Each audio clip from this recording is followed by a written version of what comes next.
Smuggling land క్రూజర్లలో KTR, కేంద్ర మంత్రి బండి సంజయ్ సంచలన ఆరోపణలు. బండి సంజయ్కి కేటీఆర్కి మధ్య పాము ముంగీస వైరం అనేది ఇంకా కొనసాగుతూనే ఉంది. వాళ్ళిద్దరి మధ్యన కూడా పచ్చగడ్డేస్తే బగ్గుమంటుందని చెప్పారు. మరి కేంద్ర మంత్రి ఉన్నట్టుండి కేటీఆర్ పైన ఒక సంచలన కామెంట్ చేయడం జరిగింది. కేటీఆర్కి కూడా ఏది స్మగ్లర్లతో కూడా సత్యమ సంబంధాలు ఉండి ఎన్నో రకాలైనటువంటి కొన్ని విలువైన వస్తువులు కూడా కొనుగోలు చేసిన విషయం పైన కూడా ఆయనే ఘాటైన వ్యాఖ్యలు చేయడం జరిగింది. దానికి సంబంధించినటువంటి వార్తను ఒకసారి చూద్దాం. అవి లగ్జరీ కార్లు స్కామ్ నిందితుడు బసరత్ ఖాన్ దిగుమతి చేసినవే, కేసీఆర్ ఫ్యామిలీకి చెందిన కంపెనీల పేర్లతో రిజిస్ట్రేషన్, స్కామ్లో ఆ ఫ్యామిలీని నేరుగా ప్రయోజనం పొంది ఉండవచ్చు, వాస్తవాలు రాబట్టేందుకు ఎంక్వైరీ జరగాలని ట్వీట్. హైదరాబాద్కు చెందిన బసరత్ ఖాన్ను మే 16న అరెస్ట్ చేసిన డిఆర్ఐ. అంటే దాదాపు ఇక్కడ వాస్తవాలు రాబట్టేందుకు ఎంక్వైరీ చేయాలని చెప్పేసి అంటున్నాడు. స్కామ్లో ఆ ఫ్యామిలీ నేరుగా ప్రయోజనం పొంది ఉండవచ్చని కూడా మరి ఘాటుగా స్పందించడం జరిగింది మన బండి సంజయ్ గారు. ఈ విధంగా మొత్తానికైతే ఇక కేటీఆర్ పైన మాత్రం కేసుల పర్వం అనేది కొనసాగుతూనే ఉంది. అసలు ఏంది కేంద్ర మంత్రి బండి సంజయ్ ఆ సంచలన ఆరోపణలు ఎందుకు చేసినట్టు? ప్రధానంగా ఏముంది ఇక్కడ, బీఆర్ఎస్ వర్కింగ్ ప్రెసిడెంట్ కేటీఆర్పై కేంద్రం హోంశాఖ సహాయ మంత్రి బండి సంజయ్ సంచలన ఆరోపణలు చేశారు. లగ్జరీ కార్ల స్కామ్ నిందితుడు బర్సత్ ఖాన్ దిగుమతి చేసిన ల్యాండ్ క్రూజర్లో కేటీఆర్ ఎందుకు తిరుగుతున్నారని, స్కామ్లో కేసీఆర్ కుటుంబం నేరుగా ప్రయోజనం పొందినట్లు అనుమానించాల్సి వస్తుందని సోమవారం ఎక్స్ వేదికగా ఆయన తెలిపారు. ఆ క్రమంగా తెచ్చిన లగ్జరీ కార్లపై కారు పార్టీ నడుస్తుందా? లగ్జరీ కార్ల స్కామ్ నిందితుడు బసరత్ ఖాన్ దిగుమతి చేస్తున్న ల్యాండ్ క్రూజర్లలో కేటీఆర్ ఎందుకు తిరుగుతున్నారు? ఆ కార్లు కేసీఆర్ కుటుంబానికి సంబంధించిన కంపెనీ పేర్లతో ఎందుకు రిజిస్టర్ అయ్యాయి? మార్కెట్ ధర చెల్లించారా లేదా తక్కువగా చూపించి కొనుగోలు చేయడం జరిగిందా? పేమెంట్ బినామీ పేర్లతో జరిగాయా? నకిలీ ఆదాయ లేదా మనీ లాండరింగ్ ద్వారానా ఈ స్కామ్లో కేసీఆర్ కుటుంబం నేరుగా ప్రయోజనం పొందినట్లు అనుమానించాల్సి వస్తుందని బండి సంజయ్ పేర్కొనడం అనేది జరిగింది. ఎవరి బర్సత్ ఖాన్ అంటే మొత్తానికైతే కొన్ని వాహనాలు అనేటువంటి కొనుగోలు చేయడం జరిగింది.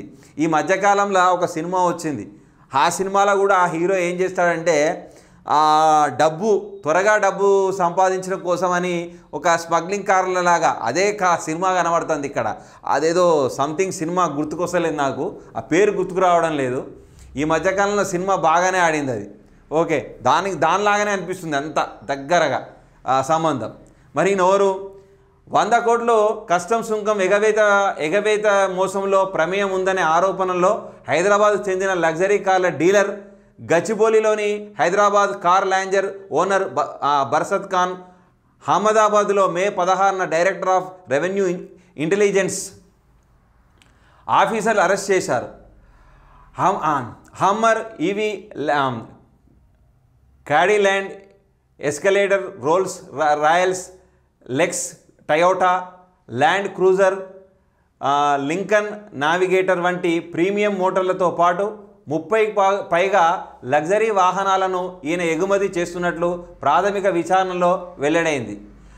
బర్సత్ ఖాన్ అమెరికా, జపాన్ వంటి దేశాల నుంచి లగ్జరీ కార్లను తెప్పించుకొని శ్రీలంక లేదా దుబాయ్ ద్వారా భారతదేశానికి మళ్ళిస్తున్నట్లు ఆఫీసర్లు గుర్తించారు.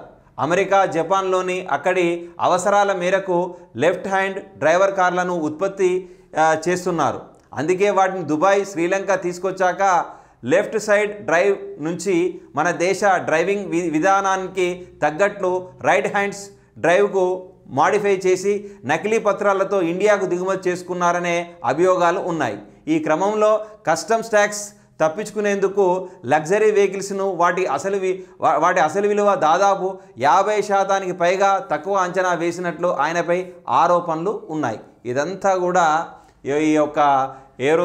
ఈ మహానుభావుడు బర్సత్ ఖాన్ యొక్క హిస్టరీ. ఆయన ఏం చేస్తున్నాడంటే విదేశాల్లో ఉన్నటువంటి ప్రముఖ దేశాల్లో ఉన్నటువంటి లెఫ్ట్ హ్యాండ్తోని డ్రైవ్ చేసేటువంటి కార్లను వాటిని మన దేశానికి దిగుమతి చేసుకొని మళ్ళీ వాటిని రైట్ హ్యాండెడ్గా మాడిఫికేషన్ చేసేసి మొత్తానికైతే నకిలీ ధ్రువపత్రాలు కనుక ఏర్పాటు చేసేసి అవి ఇండియాకు దిగుమతి చేసుకొని ఇక్కడ ఉన్నటువంటి కొద్దిగా విఐపీలకు ఈ యొక్క లగ్జరీ కార్లను ఇతడు ఏం చేస్తాడట, అమ్ముతాడట.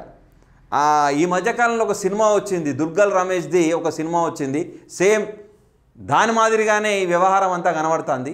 మరి దీంట్లో కూడా కేటీఆర్ కూడా ఈ బర్సత్ ఖాన్ దగ్గర కూడా ఒక లగ్జరీ కార్లు కూడా ఒక 3-4 కూడా వీళ్ళ కుటుంబం కొన్నదట. వాళ్ళ పేరు మీదనే, కేటీఆర్ ఫ్యామిలీ పేరు మీదనే ఈ వాహనాలన్నీ కూడా రిజిస్ట్రేషన్ చేసుకోవడం కూడా జరిగింది అని చెప్పేసి, దీనిపైన పూర్తి ఎంక్వైరీ జరగాలని చెప్పేసి కేంద్ర మంత్రి బండి సంజయ్ గారు అయితే కేటీఆర్ పైన మాత్రం గట్టిగా ఆరోపణ చేయడం అనేది జరిగింది. దీనికి సంబంధించినటువంటి సమగ్రమైనటువంటి వార్త.